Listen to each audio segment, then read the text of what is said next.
Olá, estamos começando o Pode Crer, o podcast da Capelania. E hoje nós vamos tratar do tema Igreja Desatualizada. E para falar desse importante tema, temos aqui no estúdio nossos queridos reverendos doutorandos, Micael e Bruno. Sejam bem-vindos. Prazer, muito bom. Obrigado pelo convite, cara. E ele jogou uma responsabilidade agora nos nossos ombros, viu? Doutorando. Não sabe nem se a gente vai concluir, mas... Vamos concluir sim, com certeza. Vocês vão ficar atualizados. Vamos. Espero que sim. Reverendos, temos esse tema para debater hoje. É uma alegria tê-los aqui no estúdio. Uma alegria também, a partir de agora, fazer parte desse programa, né, e dirigi-lo. Faço isso com muito temor e também contentamento. Mas vamos começar definindo, né? Como que vocês definem uma igreja desatualizada? Qualquer um dos dois. Eu acho que quando se pensa em igreja desatualizada, eu acho que o fundamento da crítica está muito mais vinculado à forma litúrgica e forma de funcionamento, né, de atividades, do que necessariamente a uma mensagem que é proclamada. A mensagem do Evangelho de Cristo é uma mensagem para todos os tempos, né? Você vê o Antigo Testamento bem antigo, mas é um livro, é uma seção das Escrituras que fala diretamente para nós ainda hoje. Então eu creio que roupas, né, instrumentos sendo utilizados, gêneros musicais, eu acho que tudo isso faz com que algumas igrejas sejam vistas como igrejas desatualizadas. Então, por outro lado, eu entendo que existe um público de pessoas que gosta desse formato de igreja mesmo, igreja litúrgica. E parece que até mesmo os jovens gostam disso, em que algumas igrejas em que o pastor usa toga, tem aquele órgão tocando, enfim. Eu não sei se é necessariamente vinculado à mensagem, eu creio que não, mas muito mais a uma estrutura de funcionamento, aquilo que é estético, né? Ok. Acho que a gente não sabe separar, em alguns momentos, o que realmente precisa ser atualizado. Porque parece que quando falamos isso, causa um certo temor nos nossos corações, porque todo mundo atrela logo a palavra de Deus. Parece que é a palavra de Deus que precisa ser atualizada. Mas é o que o reverendo Bruno falou sobre a atualização da forma como nós apresentamos o conteúdo do Evangelho. Porque a atualização sempre ligamos à comunicação, ligamos à questão de estrutura física da igreja, à tecnologia, se usamos a tecnologia ou se não usamos a tecnologia. E eu acho que se parar a pensar nos dias atuais, sempre está ligado à rede social. Se a gente não está nas mídias sociais, a igreja está desatualizada. Não está comunicando para a sua época, né? Não está usando as ferramentas da época. Vocês acreditam que essa crítica a uma igreja desatualizada, porque não usa telão de LED, porque não usa uma banda, né, top, porque não tem um data show, um PowerPoint fantástico, seria uma crítica injusta? Eu creio que sim, porque a gente tem que lembrar aquilo que os reformadores colocaram como as marcas de uma verdadeira igreja, né? A roupa ou a casca que a gente vai dar para isso, eu acho que isso depende de cada circunstância, de cada grupo de pessoas, né? Sendo a essência da igreja a fiel pregação da palavra, a ministração de sacramentos, o exercício da disciplina bíblica, tal como prescrito nas Escrituras. Então, o essencial da igreja são essas marcas, sem sombra de dúvida. Da palavra de Deus sendo anunciada, né? Isso. Entender que a atualização não é acomodação. Eu acho que a gente pode usar, assim, melhorar a nossa tecnologia, melhorar a questão do telão, né? Tela de LED, podemos projetar de forma mais visível e mais atrativa.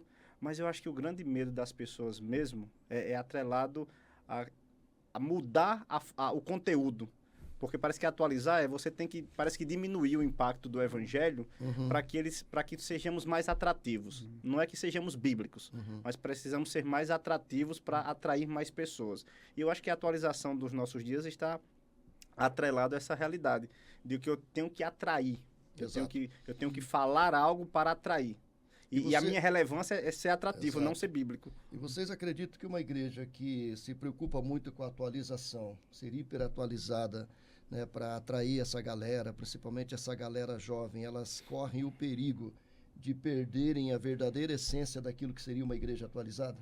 Sim, porque pode acabar que, no final das contas, aquilo que vai julgar se o meu trabalho está sendo bem feito ou não o número de visualizações, o quanto que aquela palavra ou aquele corte da pregação fez as pessoas se engajarem comentando.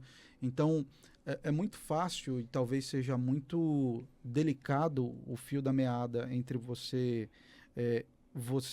estar presente em redes sociais e utilizar isso como instrumento de divulgação de uma igreja local ou da mensagem. Sem perder a essência e o conteúdo. Exatamente. E você começar a se tornar alguém que busca visualizações, em que você começa a afirmar coisas ou falar coisas pensando apenas em engajamento. Começa a afinar o caldo para ser mais aceitável. Isso. Ou até o contrário, reverendo Carlos. Porque às vezes parece que quanto mais você for incisivo e duro, mais as pessoas gostam. Tem esse lado. Tem esse lado. Tem esse Quanto lado. mais você bate, mais as pessoas gostam. Mas eles amam. Tem o lado Paul Washer.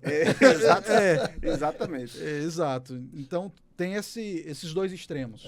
Ou você começa a negociar na sua mensagem, ou você começa a ser extremamente legalista. Porque eu acho que na nossa essência, nós somos legalistas o tempo todo. Os nossos primeiros pais, eles foram legalistas. Eles tentaram resolver o problema deles por meio de uma ação deles, criando roupas para si, né? E nós estamos todo tempo fazendo isso. Tomando atitudes para que, olha, se eu não assisto dorama, eu sou uma pessoa mais crente, ou se eu faço isso, ou se eu jejuo 3 vezes ao dia. É só aparência. Né? É só a casca, só a aparência. E parece que pregadores que falam isso de maneira mais contundente, esses ganham mais espaço. E às vezes até na aparência tem esse discurso, mas às vezes lá no privado nem vive isso. Nem vive. Não. Geralmente não. Geralmente, né? É aquilo que Cristo chamava de hipocrisia. Exatamente. Né? Põe fardo sobre os homens que eles mesmos não querem carregar. Exato. Né? E aí você coloca diante dessa realidade, parece que somos acostumados a alguém nos dizendo o que temos que fazer. Nós temos grande dificuldade em entender o princípio.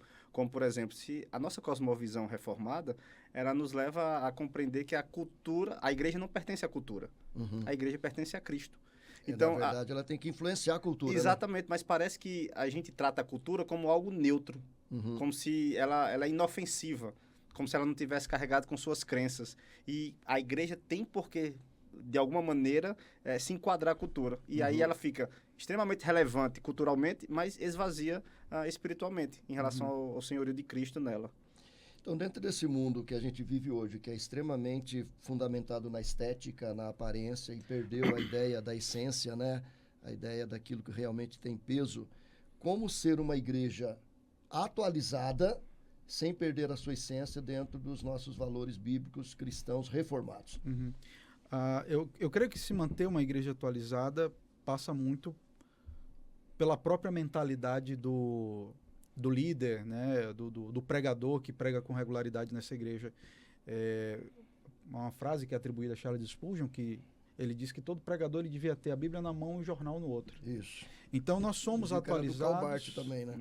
Eu já ouvi como Charles Spurgeon. Estou vendendo como eu recebi, tá? Não, tá perfeito. Então, nós, à medida que compreendemos melhor o funcionamento do nosso mundo, por exemplo, veja, nós lidávamos até pouco tempo com filmes extremamente sexualizados, com imagens e coisas desse tipo, e hoje nós vivemos um movimento completamente contrário e diferente. Hoje o que está mais em evidência são os doramas, que praticamente não tem esse tipo de coisa. O que nem que é linguagem própria, nem ato de sexualidade. Isso. Então, assim, isso mostra que há um movimento na nossa sociedade. O que isso significa? E nós precisamos, enquanto pregadores, entender a dinâmica desse mundo que estamos inseridos para sermos atualizados na forma como apresentamos o evangelho. Não no evangelho, mas na forma como apresentamos. Pegar as atualidades que existem hoje, culturais, Perfeito. E combatê-las, né? Isso. Biblicamente, né? Mostrando os fundamentos corretos e errados. Seria isso? Isso também, isso passa muito pelo o contexto da igreja local. Por exemplo, o Tim Keller exerceu o ministério dele em Nova York. Exato. Né? Então, a realidade dele lá, a realidade de um pastor aqui na cidade de São Paulo, ou a minha realidade na cidade de Mogi Guaçu, onde eu tenho um público específico, ou numa cidade de interior, tem que ser uma abordagem diferente. Às vezes eu posso estar citando algumas coisas que o pessoal nem sabe exatamente. Um dia eu dando uma aula, eu fiz uma ilustração com Star Wars, que eu gosto de Star Wars, esse mundo nerd, e eu percebi que algumas pessoas da igreja, alguns mais idosos, ficavam olhando assim para mim. Eu disse, meu Deus, eles não estão nem entendendo a minha ilustração. Então, eu fui muito infeliz. E eu tentei depois mudar. Quando eu usei uma ilustração de uma novela antiga, eles entenderam melhor. Então, conhecer o contexto. Né? Exatamente. Isso. O estar atualizado passa por isso. Você sentir quem é aquele seu público. Exatamente. E isso é o que nós estamos perdendo. Eu acho que essa questão de se manter atualizada, ela passa pela fidelidade da palavra. Ou seja, as igrejas hoje, elas não estão falando mais sobre pecado, sobre a graça, sobre a ressurreição, mas elas parecem mais aulas de coach, de prosperidade, de motivação. E acho que você falou do Tim Keller, eu lembro que ele diz assim, ao invés de estarmos influenciando a cultura, nós estamos sendo apenas um espelho da cultura. É uma preocupação... E um espelho negativo, né? Um espelho negativo, mas é uma preocupação tão grande de ser acolhedora a todo custo, que a fidelidade à mensagem está sendo modificada, quando a gente poderia modificar a forma que apresentamos. Porque é o que o reverendo Bruno falou. Temos que saber a maneira que vamos aplicar o evangelho. Porque tem coisas, por exemplo, eu sou um paraibano. Tem coisas que eu vou aplicar na Paraíba que não vai fazer nenhum sentido aqui. E tem coisas que eu tenho que aplicar aqui que não vai fazer nenhum sentido lá. É eu entender o contexto onde você está inserido e aí sim, atualizar a forma, sem deixar de ser fiel à palavra. A gente trabalha aqui no Mackenzie como capelães, né? E a gente tem aqui o Ministério de Capelania desde o chão de fábrica, pegando faxineiros, pedreiros, eletricistas, até pós-doutores. Essa pregação atualizada passa por isso também?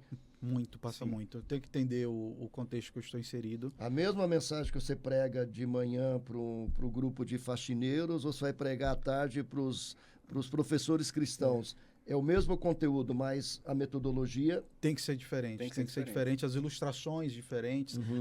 Por exemplo, o tempo. Uma coisa simples. Nós temos aqui, pelo fato de estarmos aqui em São Paulo, o deslocamento às vezes é muito grande para as pessoas chegarem aqui no Mackenzie. Eu sei de pessoas aqui que trabalham, alguns acordam 3h30, 4 horas da manhã. Então, se eu me estender muito na minha fala, não é por maldade. A pessoa simplesmente vai desabar de sono, porque ela não dormiu, foi dormir tarde, acordou muito cedo, né? Então, eu tenho que ter essa sensibilidade também para perceber que eu preciso ser, às vezes, mais objetivo em alguns lugares do que em outros.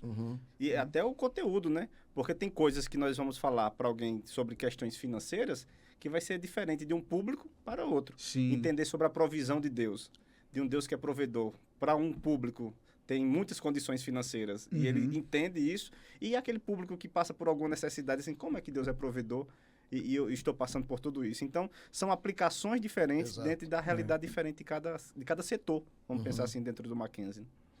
É uma questão aqui, o que acontece se uma igreja for apenas atualizada dentro dessa visão de telão de LED, né, PowerPoint de última geração, né, moderna, bandas, luzes, um monte de gente filmando, fotografando, mas não for bíblica? Ela vai conseguir ser um movimento, fazer um movimento. Vai ter mais visualizações? Com certeza, sem sombra de dúvidas.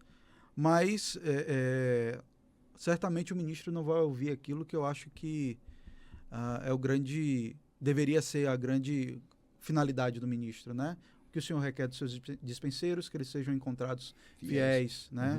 Venham a mim, servos bons e fiéis, né? Então, o nosso papel, acima de tudo, é a fidelidade. Né? E a fidelidade, ela vai se apresentar em diversos contextos, de formas diferentes. A fidelidade de Jonas é diferente da fidelidade do profeta Jeremias, né? Exato. Público diferente, contexto diferente, circunstâncias diferentes. Eu não sei se o reverendo Douglas vai estar assistindo mas ele tem ele assiste sempre. Ele assiste sempre, mas tem um negócio que ele fala para mim sobre esse tipo de situação e movimento de igreja que eu acho muito interessante. Ele diz, olha, esses movimentos vai produzir algo bom, no sentido de que vai trazer um senso de ética para o cidadão. Podem ser melhores pais, podem tratar melhor o seu próximo. É como se você tivesse um leão dentro de você e ele consegue fazer esse leão dormir. Mas ele não vai matar o leão. E ele pode transformar assim em uma qualidade, em ter ética, mas ele não vai transformar em uma nova criatura. Porque se eu tiro a essência da mensagem, se eu tiro Cristo de ser anunciado, então eu não estou produzindo nova criatura. Não é o Espírito Santo que está produzindo o novo ser. Então vai adormecer o leão, mas esse leão vai voltar em algum momento. O evangelho não, o evangelho mata. Mata o leão e traz uma nova vida para a pessoa. O leão ele não se torna em ovelha, né? Isso. Ele só está adormecendo. Exatamente, exatamente. É uma crise isso, né, cara? É complicadíssimo, né?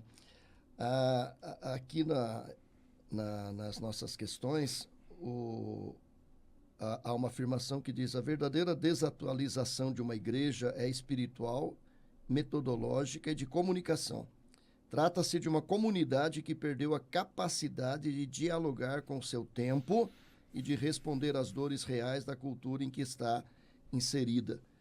Acho que isso passa muito por aquilo que você falou, né, do Tim Keller, que vivia em Nova York, né, uma cidade extremamente avançada, agitada, né, focada principalmente em dinheiro, né, porque é uma igreja, mas que às vezes as igrejas que estão ali não conseguem dialogar com essa cultura, né, porque não conseguem atualizar a metodologia sem perder a essência. Como é que vocês veem isso? Um exemplo que me veio à mente, né? Eu, durante, se eu não me engano, 3 anos, eu tive o privilégio de ser pastor auxiliar na Igreja Presbiteriana da Barra, em Salvador. E, claro, eu estava lidando ali com pessoas de condição, alguns aposentados de altos cargos públicos. E logo depois eu tive a experiência de ser pastor no bairro de Tancredo Neves, em Salvador, que é um bairro onde o público que estava ali comigo, é acostumado com violência, com assaltos, com crime organizado ali presente, sendo que antes da Barra, ele tinha sido pastor na Ilha de São João, que é também um bairro periférico, afastado de Salvador, que algumas vezes alguns irmãos ligaram para mim: olha, pastor, os meninos mandaram dizer que não vai ter culto hoje, porque acabaram tirando a vida de um deles aqui. Enfim, então, eu pude perceber que em cada ambiente desse, seja lá na Ilha de São João, seja na Barra, seja no bairro de Tancredo Neves, eu precisava entender o contexto cultural em que aquelas pessoas estavam vivendo, para que eu fosse mais efetivo na comunicação da mensagem do Evangelho, né? Então, ser atualizado, ser uma igreja atualizada ou um ministro atualizado, passa por essa leitura mais precisa, sabe? Então, foi uma coisa que eu vi na minha mente para poder encaixar dentro daquilo que você mencionou aí, né? Eu acho que a gente está fazendo a pergunta para o local errado. Eu acho que a maioria das igrejas hoje está procurando qual é a tendência, né? Procurando na cultura qual é a tendência. E esquecendo de perguntar a própria palavra. O que é que a Bíblia diz sobre esse assunto? A resposta. A resposta. Então, se queremos ser atualizados biblicamente, temos que perguntar para a palavra. Então, os olhares dos ministros, dos líderes das igrejas, preocupado qual é a nova... É que eu esqueci a palavrinha que os jovens usam. Trend. Ele está preocupado qual é a nova trend do momento. E esquecer assim, o que é que a Bíblia diz sobre esse assunto, sobre esse ato, o que é que nós iremos fazer. Porque podemos ser acolhedores sem perder a nossa centralidade na palavra. Mas parece que a preocupação sempre é o externo. O que é que estamos fazendo e não fazendo de forma bíblica, mas de forma relevante para a sociedade. Queremos ser bem vistos. A gente tem também, reverendos, duas realidades na minha interpretação, né? A gente tem igrejas que são extremamente abertas a essa atualização, né? E muitas vezes acaba até perdendo a sua essência, mas tem aquelas também que estão extremamente fechadas, né? Que se prendem à tradição, às vezes tem até um senhor, uma senhora que é meio dono da igreja e que daí também não pode atualizar nada, não pode mudar o horário do culto, não pode mudar o horário da escola dominical, não pode fazer isso. Como é que vocês veem essa questão também? Não pode mudar o banco. Não pode mudar o banco, não pode mudar a pessoa de sentar naquele banco. Tem que ser o banco de madeira, porque é mais confessional do que poltrona, né? Só tem que ser órgão também, não pode usar instrumento nenhum, porque todos os outros são do diabo, né? Exatamente. As pessoas acabam transformando circunstâncias de culto em elementos de culto, né? Acaba entendendo que o aspecto estético ele é mais importante, né? Ao mesmo tempo, a gente tem que tomar algum tipo de cuidado em relação a essa contextualização, porque às vezes a contextualização ela pode empobrecer né? E aqui, deixa-me pegar apenas um recorte. No aspecto musical, se a gente pega alguns hinos do Inário Novo Cântico, você vê uma bela estrutura harmônica, que não é só algo da harmonia de hinos brasileiros, mas Sim. aquela mesma estrutura musical, aquela mesma música é utilizada em outros países. Mas a gente encontra também, hoje, uma estrutura musical, por exemplo, músicas que só tem 3, 4 acordes, que é basicamente uma imitação do U2, do Coldplay. É basicamente isso. Vazias de harmonia e vazias Sim, de conteúdo. exato. Sim, Às vezes tem 2 frases. E apelando para o emocionalismo. Isso, e o culto, ele tem um aspecto estético. Então, ok, é mais contemporâneo ter uma harmonia semelhante à do U2, com guitarras, com distorção, bateria mandando ver, mas será que eu não estou perdendo alguma medida na estrutura musical? Não sei. Talvez eu me torne mais contemporâneo, mas se me tornar contemporâneo é melhor? Não sei. Nesse sentido, de estética musical. Qual o sabe? preço a gente vai pagar daqui a 50, 100 anos se a gente seguir nessa esteira? Exatamente. Exato. Eu não sei se eu vou ser cancelado com o que eu vou dizer, Cuidado, jovem. mas eu vou... Cancelar o programa. Vou cancelar o programa com o que eu vou dizer, mas assim, é uma opinião particular minha sobre a questão da estética. Então assim, eu acho que as igrejas estão se preocupando tanto com a estética. Eu gostaria, e eu gosto de ir para a igreja e me sentir em uma igreja. Eu não gosto de ir para uma igreja e me sentir que eu estou num cinema ou que eu estou em outro tipo de localidade. Eu acho que a gente precisa saber adequar todas essas questões para que a gente seja relevante biblicamente, mas também, assim, por exemplo, as músicas hoje perderam o conto. Você não sente mais que está adorando a Deus. Você vê que está apelando... maioria é antropocêntrica. Exatamente. A estrutura das igrejas precisam ser atualizadas? Acredito que sim. Trazer mais conforto, mais qualidade de comunicação, mas que preserve a ideia de que nós estamos em uma igreja. Não que nós estamos... Porque hoje, para mim, em algumas realidades, não faz diferença se eu estou no cinema ou se eu estou na igreja. Se eu estou num show ou se eu estou em uma igreja. Exato. Então... Eu vejo também, reverendos, que existe uma certa preguiça, principalmente por parte dos pastores, principalmente na questão da liturgia. Porque, tipo, eu sou bem mais velho que vocês. Eu venho de uma cultura onde liturgia começava do prelúdio ao pós-lúdio e no interlúdio tinha todos os princípios básicos da liturgia, né? Da adoração, da contrição, do louvor, da pregação, da exposição da palavra, da consagração, né? Nos dias que não tinha a Santa Ceia. E hoje parece que há um esvaziamento nisso. Em muitas igrejas, o pastor nem vai na frente, começa com um grupo de louvor, ele toca 3, 4 músicas, né? Daí faz uma oração, lê um texto bíblico. Outra coisa que eu sempre falo, às vezes, com alguns colegas, são textos curtos, geralmente 2 ou 3 versículos, porque a ênfase é toda voltada para música, né? E não é voltada para a palavra. E lá no meio tem uma pregação e depois... Então, eu vejo nisso uma certa preguiça. E tudo que acontece dentro de 1 hora, né? Isso. Uma certa preguiça, porque fazer uma liturgia bem feita dá trabalho.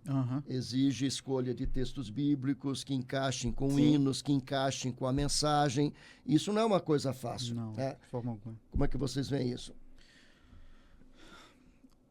Esse problema, eu acho que ele começa, Reverendo Carlos, na formação dos nossos pastores, né?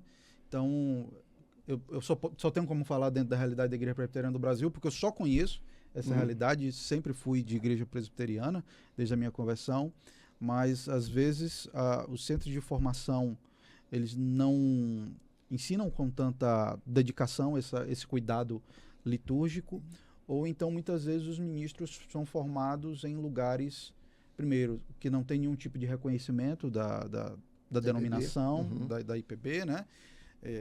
E também eles simplesmente formam-se online, enfim, não estou dizendo que toda formação online não presta, não é isso que eu estou falando, mas às vezes são formações deficientes, que a pessoa simplesmente quer um papel para dizer, olha, estou formado, eu posso atuar como pastor, e aí acaba que na própria formação já é deficiente, e aí isso passa para a igreja. Vai enfraquecendo. Vai enfraquecendo a igreja.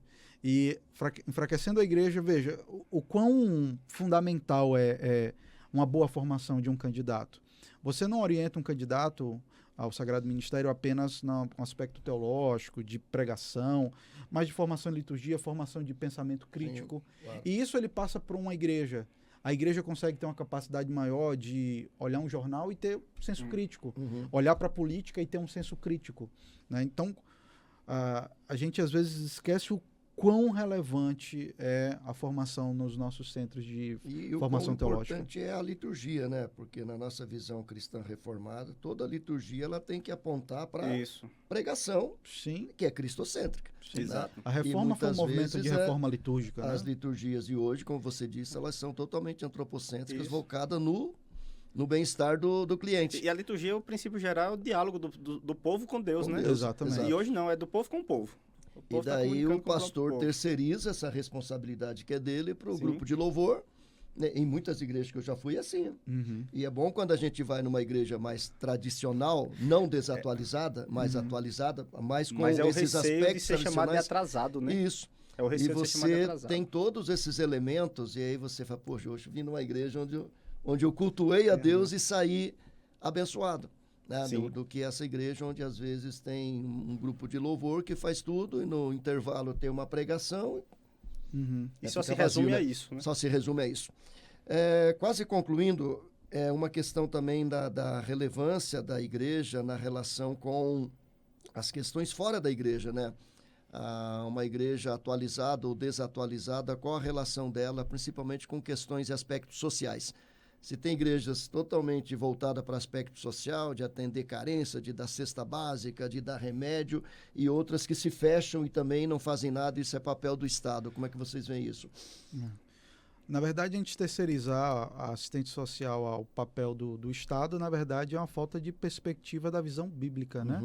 Porque desde o Antigo Testamento, o local de assistência social era o templo, eram os sacerdotes que ajudavam os necessitados, inclusive os dízimos, tinha essa finalidade, né? Sustentar os necessitados. Quando a gente chega no Novo Testamento e há essa ruptura entre um vínculo necessário e direto entre igreja e Estado, isso não quer dizer que a igreja ela perde esse protagonismo, pelo contrário. Eu concordo com a frase de um pastor chamado Ricardo Rios, eu fui auxiliar dele na Memorial da Barra. Ele disse que a presença de ONGs e locais de caridade é uma prova da falta de cumprimento do papel da igreja, da inabilidade da igreja em cumprir o seu papel. Deixou um vácuo que foi tomado. Que, graças a Deus, alguém tomou. Né? Graças a Deus, alguém tomou. Mas o papel da igreja é sim, mas uma coisa é certa. Qual é a diferença entre uma igreja e uma ONG? Uma ONG ela pode ajudar as pessoas, mas ela nunca poderá mostrar o caminho de salvação em Cristo. Ela só é social. Exatamente. Então a igreja, ela, claro, tem que assumir o seu papel social, talvez não só no cuidado físico, mas cuidado de formação de pessoas em cursos, coisas desse tipo, mas nunca esquecer que o fim principal da igreja é a proclamação do evangelho de Cristo para que as pessoas sejam habilitadas. Não é fazer ação social pela ação social, né? Não, de forma fazer alguma. Um meio como suprir uma necessidade e trazer a essência que é Cristo. Olha, eu acho que essa área aí é uma das áreas que eu acho que a igreja precisa ser atualizada. Porque se a gente parar para pensar, as nossas igrejas, eu falo do presbiteriana, parece que ser relevante é você ter uma atividade eclesiástica todos os dias na igreja. Perfeito. Então, eu acredito que precisamos entender que não precisamos de atividades todos os dias da igreja. Todo dia é um culto de oração, é um culto de doutrina, é UPA, é UCP, é o MP, é SAF, é o PH. Todo dia o crente está envolvido com alguma coisa. E aí ele não tem espaço para se envolver com as questões de fora. Para ter um relacionamento com alguém que não é crente, para também ser uma ponte de pregar o evangelho. Ser sal da terra e luz do mundo. Ele não tem a oportunidade de ser sal, porque estão trazendo o sal todo para dentro da igreja. Exato. E não está dando a oportunidade para ser fora. Então, eu acho que olhando por outro lado do ministério pastoral e da relevância da igreja, ela precisa se atualizar, sabendo que nós não precisamos de atividades todos os dias. A gente precisa capacitar e sair, e pregar o evangelho fora. Isso não quebra apenas um princípio bíblico, mas até reformado, né? Sim. Porque quando a reforma surgiu, ela veio com a ideia de um templo, um hospital e uma escola. E uma escola. Como a própria escola dominical surgiu de um projeto de ação social, né? Exato. Bem, reverendo, estamos chegando ao final, na palavra final aí dos dois, concluindo aqui o nosso Pode Crer, o podcast da capelania, sobre essa questão de igreja desatualizada. Uma palavra final aí para os nossos telespectadores. Um movimento muito presente hoje é dos desigrejados. Por várias situações, a pessoa passa por algum desentendimento ou decepção dentro do contexto da igreja. Associado a isso, as pessoas dizem que a igreja ela precisa se atualizar. Então, isso tudo tem feito com que as pessoas se afastem, de alguma forma, da vivência eclesiástica, né? E a minha mensagem final é no sentido da gente entender exatamente o que é ser uma igreja atualizada, o que é buscar uma igreja atualizada para esses que estão desigrejados. É essencialmente a gente entender que o grande alvo que a gente tem quando busca uma igreja, um local para a gente poder ter comunhão com outras pessoas, é a centralidade da pregação da palavra. Né? Perfeito. Então, o que é inegociável? Inegociável é, dominicalmente, eu ouvir a palavra de Deus para que isso possa transformar a forma como eu lido dentro da minha estrutura familiar, a forma como eu lido no meu ambiente de trabalho com regularidade e também a forma como eu convivo com pessoas dentro da igreja. Né? Nós ouvimos hoje pela manhã do ferro, afiando ferro, Exato. na nossa devocional com uma equipe de capelania com o nosso chanceler. E o ouvir a palavra de Deus e ter essas esferas de convivência, isso faz então com que a nossa vida seja aperfeiçoada. E uma igreja atualizada é uma igreja que prega a palavra de Deus e que vive a palavra de Deus. Não há nada mais atual do que ouvir: arrependei-vos e crede no evangelho, ter uma vida transformada. Isso é a coisa mais atual. A coisa antiga... Atual e necessária. Exatamente. A coisa antiga é simplesmente viver de acordo com os intentos e os ensinos desse mundo. O atual é ser como Cristo, Amém. sem sombra de dúvida. A minha palavra final para quem está nos assistindo, nos ouvindo, é que não permita que a cultura possa nortear suas expectativas sobre a igreja, mas que você busque exatamente o que a palavra do Senhor diz sobre o que é a igreja. Porque se o mundo começar a falar o que é a igreja, a gente sempre vai precisar entender que ela precisa ser atualizada de alguma forma e seguir a cultura da época, em relação à fidelidade da mensagem, a forma que é apresentada. Então, não seja norteado ou guiado pela cultura, mas seja guiado pela palavra. Perfeitamente. Obrigado, reverendo Micael. Obrigado, reverendo Bruno. E a você que nos acompanhou, muito obrigado. Nosso Pode Crer, o podcast da Capelania.